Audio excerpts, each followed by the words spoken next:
Donc nous avons là Ethan Isidore qui interprète Kevin dans la série La Recrue, qui est, ma foi, un jeune escroc, menteur, voleur, trublion, Ouais, bon, ça va, ça va. Si, c'est ça ton gars est ça, mon vieux. Faut Oui, l'accepter à un oui, moment donné. ça fait beaucoup là quand même. Ben oui, mais Kevin, c'est ça. Mais qui, malgré tout, est quelqu'un avec une vraie sensibilité, qui va se révéler durant la série, qui porte une vraie émotion, qui a un vrai désir de renouer avec une certaine honnêteté et qui voudrait retrouver un espèce de contexte familial un peu aimant, parce qu'il est un peu orphelin, hein.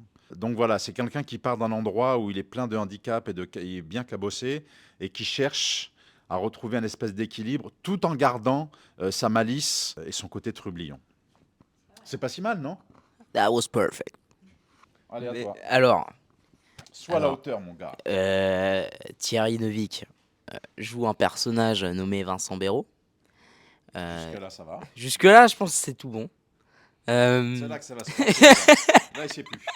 là, c'est compliqué là. Maintenant, Euh, c'est un personnage, je pense, qui a un sacré problème. C'est qui.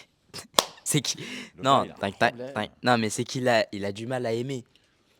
Vas-y, je te laisse Non, faire. ok, C'est oui. toi qui dis, c'est pas Non, moi. mais il a. Enfin, en fait, il a du mal à assumer qu'il aime, je pense. Je pense que c'est un personnage qui intériorise beaucoup, qui du coup paraît très rigide et qui a peur de ne pas savoir, en fait. Il a peur de l'inconnu. Il... Je t'écoute, je t'écoute. Je t'écoute. il a peur d'avoir tort et oui, Je oui. note, Non, mais oui, c'est vrai, c'est vrai. vas-y. À quel moment tu assumes avoir tort dans la série? Vas-y, non mais dis ce que tu as Et dit, voilà, dis ce que tu voilà. penses de Béraud. Très bien. Et mais c'est aussi un mec qui finalement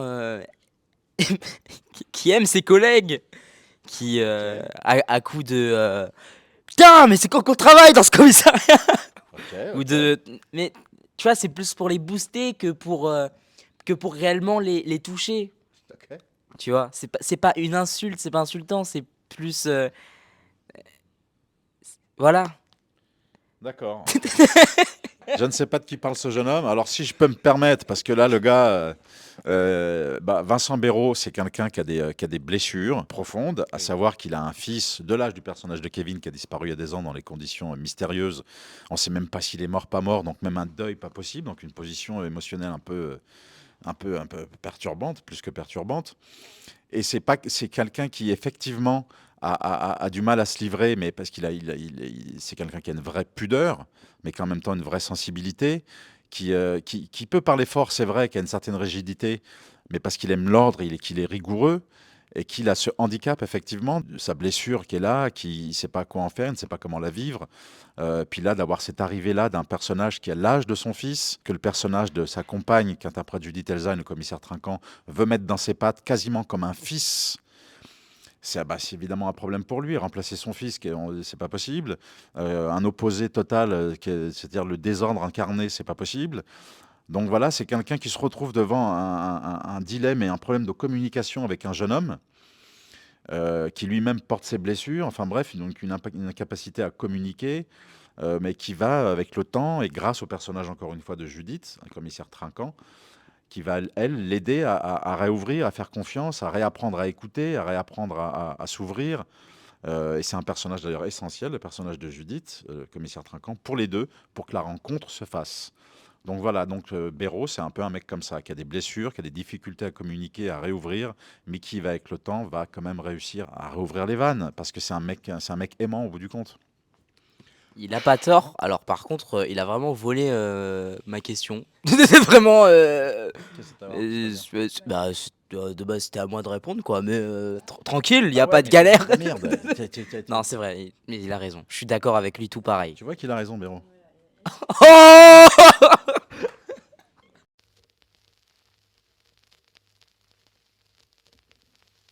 bah parce qu'on est parfait. Pas mieux. Bah, c'est justement ça, c'est-à-dire que c'est une confrontation entre. Alors, ils sont opposés sur plusieurs niveaux, c'est-à-dire que déjà, il y a un niveau culturel. C'est-à-dire que Kevin, qui vient un peu des quartiers populaires, moi, mon personnage qui vient du terroir, culturellement, zéro, il n'y a pas de rencontre possible a priori. Il y a l'opposition des codes, lui qui incarne le désordre et moi l'ordre. Et troisièmement, l'opposition basée sur le conflit générationnel. Donc tout ça fait une opposition hyper riche qui fait qu'il y a de la drôlerie, de l'incapacité, des heurts, des obstacles. Donc voilà, c'est ça qui fait que c'est pimenté, quoi, et que c'est riche.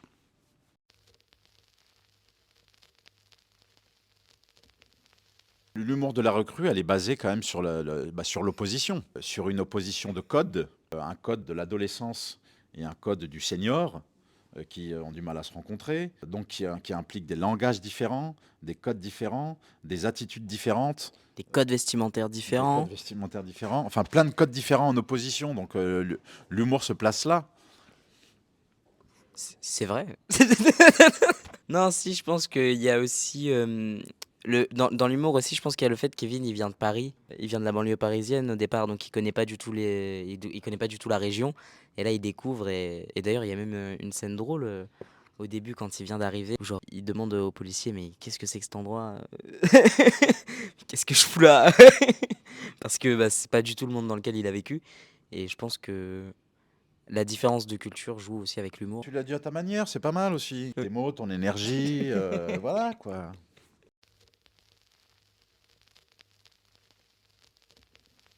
Moi je pense que oui, Vincent Béraud est un bon flic et qui aime son métier et qui le fait avec rigueur et qui est vraiment impliqué à mort dans son travail. Et je pense aussi que Kevin peut devenir un bon flic.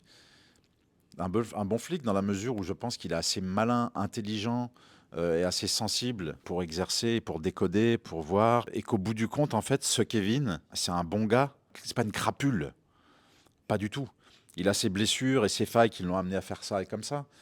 Mais au bout du compte, c'est quelqu'un qui est pour le bon, qui voudrait que tout le monde soit content, quoi, heureux, quoi. Donc c'est un bon gars. Donc ouais, je pense qu'il fera un bon flic, moi. Kevin, il a un point de vue assez bienveillant sur Béraud, même si il est énervé parfois par Béraud qui l'envoie chier, ce qu'on peut comprendre. Se faire envoyer chier, c'est pas marrant. Mais je pense que ouais, qu'il a un regard plutôt bienveillant et aimant sur Béraud, Kevin. Moi. Ouais, je pense que Kevin peut devenir un bon flic, mais c'est juste qu'ils ont deux manières bah, d'aborder la manière d'enquêter, qui sont totalement différentes en fait. Parce que, encore une fois, enfin, Vincent, il est organisé et il aime bien savoir ce qu'il va faire à l'avance. Il aime bien. Ah, il est Il est... capable de s'improviser hein, Oui, c'est vrai, c'est dans le vrai. château. Le gars, on improvise tout. Hein. Oui, mais justement, c'est parce que ils ont eu cette relation, non? Ouais, oui, non, mais C'est c'est pour parce ça. que enfin et aussi d'ailleurs Kevin, il est en train d'apprendre aussi qu'il ne peut pas que improviser en permanence. Il y a, il y a pas mal de moments où on enfin, tu vois ce que je veux dire? Ouais, non, mais Non, c'est mais ça qui est bien dans ce rapport générationnel. oui, c'est C'est ça qui est bien justement, c'est que on voit bien que personne n'a raison. non, que l'un a besoin de l'autre, l'un a besoin de l'autre. Que ce soit Kevin d'ailleurs qui enquête à un moment donné avec l'autre personnage jeune, Sofia, que joue Andrea Lovic, qui forme aussi un binôme. Eux, ils enquêtent à leur manière, avec leur code à eux, et ils obtiennent des résultats. Nous, notre génération, que ce soit Emmanuel Trinquant ou moi, on enquête avec nos codes, on obtient des résultats, et il s'avère qu'en mélangeant les deux, bah, on arrive à résoudre. Ça fait des gros résultats. Bah oui, non, mais ça veut dire que voilà, les générations, il faut qu'elles se tiennent la main et qu'elles s'éduquent l'une l'autre, dans les deux sens. L'un s'apporte, l'un à l'autre.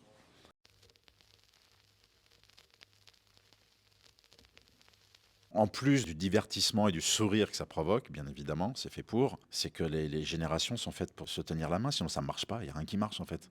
Mais pas que, enfin toutes.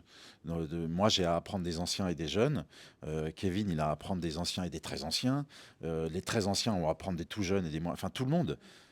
C'est comme ça que ça peut marcher, sinon ça ne marche pas en fait. Sinon c'est nuisible si les générations ne se tiennent pas la main, n'apprennent pas ensemble.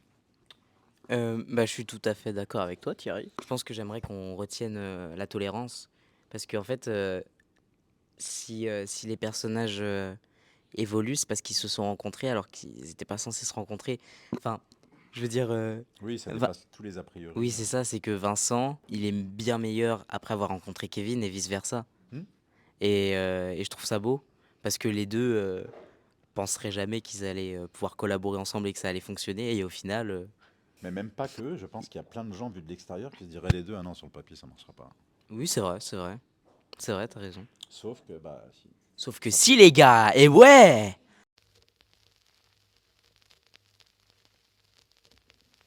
C'est pas des choses apprises sur la technique, ou etc. C'est de l'écoute et du regard sur les générations différentes, sur les énergies et sur les modèles de chacun. Sur les références de chacun, qu'est-ce qui le fait vibrer et par quoi ça passe, que moi je connais pas forcément, donc que je découvre. Donc voilà, c'est pas des choses techniques. Je vais pas lui apprendre à jouer, il va pas m'apprendre à jouer, c'est pas là que ça se passe. C'est apprendre lui comment il se situe et comment il voit la vie avec dans sa génération. Moi comment j'appréhende et que je vois la mienne avec la mienne. Comment ça peut se mélanger et se marier. Voilà, c'est des choses qui s'apportent comme ça. Enfin, ça fonctionne comme ça en mélange, en mouvement, quoi, comme la vague qu'il y a derrière à Biarritz, hein, en flot qui va et vient. Moi, je pense qu'il y a un truc qui m'a surpris, Mm. c'est quand on parlait d'anecdotes, tu sais, sur des petites bêtises Mm. qu'on fait et tout. Et enfin, en fait, enfin, c'est très drôle parce que c'était pas à la même époque, mais on faisait les mêmes conneries. On a fait les mêmes bêtises. Enfin, je trouve ça drôle que, bah, même à travers les générations, on continue de s'amuser de la même manière et que pourtant, chaque génération va critiquer l'autre. Je trouve ça drôle.